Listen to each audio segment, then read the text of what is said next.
Vamos falar do jogo da Macaca. Jogou em casa e empatou em 0-0 com o Avaí. Veja como foi.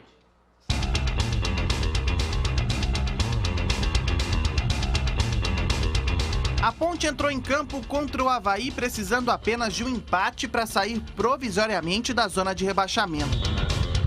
Mas é claro que o foco da Macaca era vencer a partida e conseguir embalar na Série B pela primeira vez.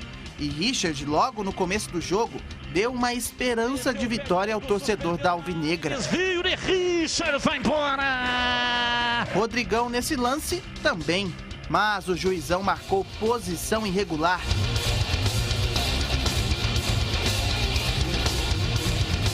No que seria o primeiro gol da Macaca. Aos 16 minutos ainda da primeira etapa, veio o lance mais polêmico da partida. Camilo driblou o goleiro e foi derrubado dentro da área. Sabe o que o árbitro marcou? Simulação do camisa 10 e um cartão amarelo para o meio-campo. Lance que acabou influenciando o restante do jogo. Tudo são errinhos assim que tiraram o ponto importante da gente. Então não é choro, mas tem que ser falar e constatar. Hoje da mesma forma. Eu não entendi, tanto é que eu falei com o quarto árbitro que eu não entendi esse cartão para o Camilo. Eu não entendo o que o Camilo simulou, sendo que ele estava de frente para o gol. Então, para mim, hoje nós deixamos 2 pontos, mas também passou pela interpretação e a decisão do árbitro. Depois da polêmica, o jogo caiu muito de produtividade. Mas Richard, já nos acréscimos da primeira etapa, ainda conseguiu oferecer perigo ao gol do Avaí. Espalma, Gladson! No segundo tempo, um jogo mais morno e com menos chances ainda. Fábio Sanches de cabeça e Moisés de fora da área foram os que chegaram mais perto de fazer o primeiro para a Ponte. Pelo lado do Avaí, Edilson acertou esse pontapé em cobrança de falta e viu Igor Vinha salvar a Macaca. Igor Vinha! Mas nada que interferisse no resultado final. Esse foi o segundo empate sem gols seguidos da Ponte no campeonato.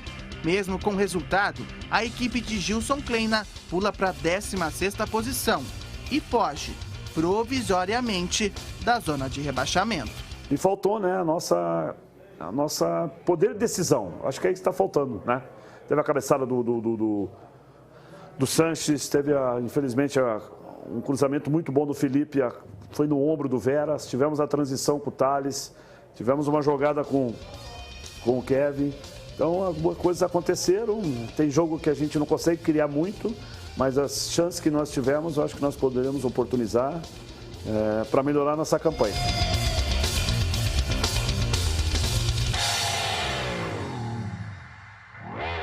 Bom, vamos analisar aqui a Ponte. Vou começar já direto para o lance polêmico. Foram 2 lances polêmicos, o gol do Rodrigão, o Bandeira apontou impedimento e este pênalti. O Rodrigão está na jogada, veja, há uma falta no Rodrigão, creio que o árbitro deu vantagem.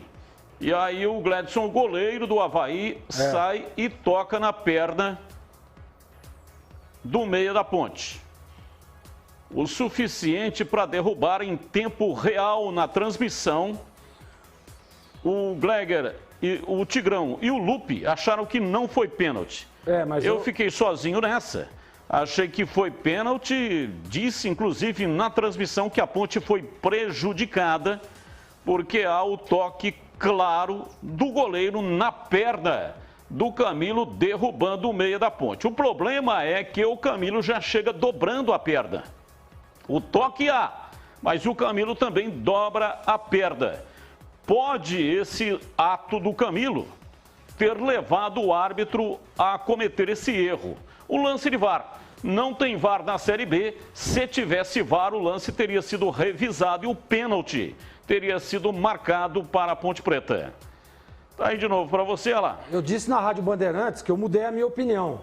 Vendo depois, é porque lá, né, nós vimos essa câmera, inclusive no jogo teve uma outra câmera, né, que mostra, realmente tem o toque, para mim realmente foi pênalti, mas não é difícil, você falou uma coisa que é verdade, Batista, às vezes o movimento que o Camilo faz, né, passa para o árbitro que deve estar mal colocado, você vê que na imagem nós nem estamos vendo o árbitro, está mal colocado, né? E ele fica com a impressão de que o Camilo tentou cavar o pênalti. Mas tem o toque e para mim foi pênalti. Eu mudei a minha opinião na transmissão de ontem para hoje, tá? Vendo as imagens, tem uma outra câmera que pega lateralmente assim, dá para ver o toque perfeitamente. Então mudei minha opinião, foi pênalti, a Ponte foi prejudicada. E para você, CH? O árbitro se perdeu no lance. Você veja como ele é incoerente. Se ele achou que o Camilo simulou, porque ele deu cartão amarelo para o Camilo, na interpretação dele, simulou. Ele tinha que marcar falta no Rodrigão, que quase olha a entrada do zagueiro no Rodrigão. Para mim houve pênalti. Não tenho nenhuma dúvida disso. Ponte foi prejudicada nesse lance. E para você, Júlio Nascimento, o lance aí no Camilo. Só alguns pontos, né, Batista, sobre esse lance. Até entendo o que o CH diz sobre a questão da vantagem, mas acho que a interpretação do árbitro foi que o Camilo teve a possibilidade de seguir com a jogada e ele fez essa opção. Aí, na sequência do lance, no entendimento do árbitro, ele simula, né? Mas acho que ele deu a vantagem e aí o Camilo, no entendimento do árbitro, né, não soube aproveitar essa vantagem. E no caso do VAR, esse, apesar de ter essas opiniões, foi pênalti, não foi pênalti, principalmente ontem, não é um lance interpretativo. No caso, o VAR seria acionado porque o árbitro não teria visto esse toque do Gledson. Então, se o VAR entendesse que de fato houve um toque e o árbitro não viu, por esse motivo o VAR seria acionado. Não para saber se ele dobrou a perna antes ou depois. Eu acho que essa questão do dobrar a perna acaba, pela visão do árbitro, dando uma impressão diferente do lance. Por isso que eu acho que ele não marcou o pênalti. O Lupe até definiu hoje que é o pênalti do VAR, né? E eu concordo, porque pelo posicionamento do árbitro, pelo dobrar das pernas do Camilo, é muito difícil ver o toque do Gledson. E do Bandeira também, porque o Bandeira está mais distante. Então, eu não acho que seja um pênalti escandaloso, não. Acho que o VAR seria muito, muito importante nesse lance, porque é um lance mais difícil do que aparenta ser. Mas, de fato, teve um toque. Pena que o Camilo induziu o árbitro a esse erro também. Se o Camilo leva a jogada a sério e não tenta dobrar as pernas, até de repente no modo de defesa, acredito que o árbitro teria mais facilidade para marcar o pênalti, Batistão. E na imagem congelada deu para ver claramente. Deu toque aí. Olha lá, o toque suficiente para derrubar, ué. Se isso aí não for pênalti, não existe pênalti mais. Tem que acabar com a lei do pênalti. Pode derrubar à vontade lá dentro da área e segue. Então, a Ponte foi prejudicada. Não é o primeiro jogo que a Ponte é prejudicada na competição. O Gilson Kleina tem razão na reclamação. Aí, chega lá na frente, né? Faz pontos. falta. Vai fazer muita falta. Ou para manter o time ou para classificar. Exatamente.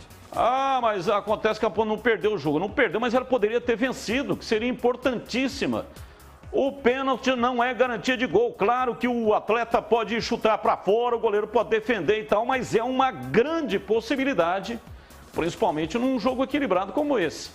Vamos lá, falando do jogo, diz aí o Greger.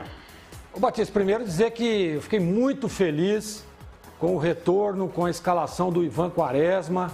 Estava no banco de reserva ontem. Aliás, foi a melhor coisa que aconteceu ontem nesse jogo, foi o retorno do Ivan. Tá aí as imagens, ó. Fiquei muito feliz. Esse menino merece, né? Ficou 8 meses e 13 dias afastado dos gramados, tá podendo retornar. Aí ele deu entrevista, né? Após a partida, a gente percebeu no semblante dele ali que tá bem animado o Ivan. Agora é só buscar o seu espaço, né? O Igor Vinhas tem feito um bom trabalho, tem tido uma sequência. Agora é com o Ivan, mas feliz demais pelo retorno dele. Agora a partida, Batista, foi realmente um jogo para ser vencido, né? A gente percebeu que mesmo o Avaí fazendo uma campanha regular aí na competição, a Ponte tinha tudo para vencer. O problema é que, primeiro, não encontrou, principalmente na transição, nenhuma jogada legal. Estava errando muito esse último passe. Esse foi o único chute aí, ó, do segundo tempo a gol. A única defesa do Gledson e o lance do pênalti, muito pouco. Richard, produziu muito pouco, né, o time da Ponte. E depois, na segunda etapa, quando dá para você botar um pouco mais de pressão, quando dá para você dar aquele sprint para tentar vencer o jogo, nas substituições, os jogadores que entraram não deram conta do recado. Pô, Renatinho, Thales, João Veras foi uma piada, né? Recebe uma oportunidade aos 7 minutos e faz o que faz, João Veras. Pelo amor de Deus, Aí não dá para ficar também aqui botando culpa no Gilson Kleina. Tá dando oportunidade, tá com padrão, melhorou o aspecto defensivo da Ponte, Mas os caras que entram aí e o elenco todo tem que estar fechado. Não adianta só 11 querendo não, pô. O que acontece, Patrícia, é o seguinte, a Ponte tem um problema grave. Ele começou pela defesa, o Gilson está certo, ele tinha que ajeitar o sistema defensivo, mas a Ponte ataca com poucos jogadores, é questão matemática. A Ponte ataca no máximo com 5. E normalmente o adversário se defende no mínimo com 7. Ontem o caso era de 8 ou 9. Então a bola não chega na frente, não tem chute a gol, não tem espaço para jogar. Essa coisa de jogar com 2 volantes de marcação o tempo todo, assim, Gilson Kleina, você não vai tomar gol, mas não vai fazer gol em ninguém. Seu time precisa ganhar dentro de casa. Então jogar com o André Luiz e jogar com o Dauan, para mim é um grande exagero. Só que eu quero observar o seguinte, está no começo ainda do trabalho dele, tem que esperar um pouco mais. Eu acho que a volta ou a estreia do Lucas, que veio do Vitória, que é um jogador de característica de arrastar a bola no meio campo, pode, na teoria, resolver um problema que eu acho que a Ponte tem. Que não, jogar tudo nas costas do Camilo, ele é o único cara que arrasta essa bola por dentro. É muita responsabilidade para um cara da idade dele, o tempo todo. Ele aguenta um tempo, 2 tempos fazendo esse trabalho incessante, fica complicado e previsível. O jogo ontem foi horroroso e o resultado também. E para você, Júlio Nascimento, a apresentação da Macaca no 0-0. Se fosse olhar por um aspecto positivo, Batista, eu diria que o sistema defensivo da Ponte começa a passar uma segurança maior, né? A Ponte tem sofrido menos com essa questão da defesa. Mas a produção ofensiva, de fato, é um ponto preocupante. O Kleina até disse na coletiva assim, olha, é hora de pensar nas peças, repensar nas peças, talvez ele mexa no formato do ataque. Eu acho que é o momento de se pensar em algo diferente, principalmente no sistema ofensivo, porque a Ponte não tem feito gols. Se ficar nessa de empatar, isso vai fazer muita falta e talvez faça diferença negativamente lá na frente. Então a Ponte precisa somar vitórias. E se soma vitórias fazendo gols. Acho que uma plataforma diferente, um sistema de jogo diferente, uma proposta diferente, fortalecer a bola parada, por exemplo, é um caminho para a Ponte. Mas se fosse para colocar um aspecto positivo, pelo menos nesses últimos jogos, a melhora do sistema defensivo, que foi muito criticado também no começo da temporada. E tem que dar oportunidade para quem merece oportunidade. O João Veras entrou aos 7 minutos e não fez nada, absolutamente nada. O cara já entra morto. E o Josiel no banco de reservas contra o Operário entrou muito bem no segundo tempo e não teve oportunidade neste jogo. Outra coisa, o Gilson Kleina, a Ponte estava despejando potência. Aí ele faz 2 substituições. Aí ele tira o Camilo, que não deveria ter saído, um dos melhores jogadores em campo, e tira o Richard, que estava muito bem. Então ele matou a potência, os que entraram não contribuíram, puxaram o reverso. O time, ao invés de decolar, ele afundou de bico. Então, como é que tira os 2 melhores jogadores? E o Thales deveria entrar? Deveria entrar, mas não deveria ter saído o Camilo. Poderia ter feito até uma mudança ali de procedimento, né? Quando saiu o Rodrigão, ele poderia ter colocado o Thales e ter adiantado o Camilo para jogar lá na frente como centroavante, coisa que ele já fez em outras partidas. Enfim, um festival de erros que levou a este resultado negativo em casa, perdendo 2 pontos.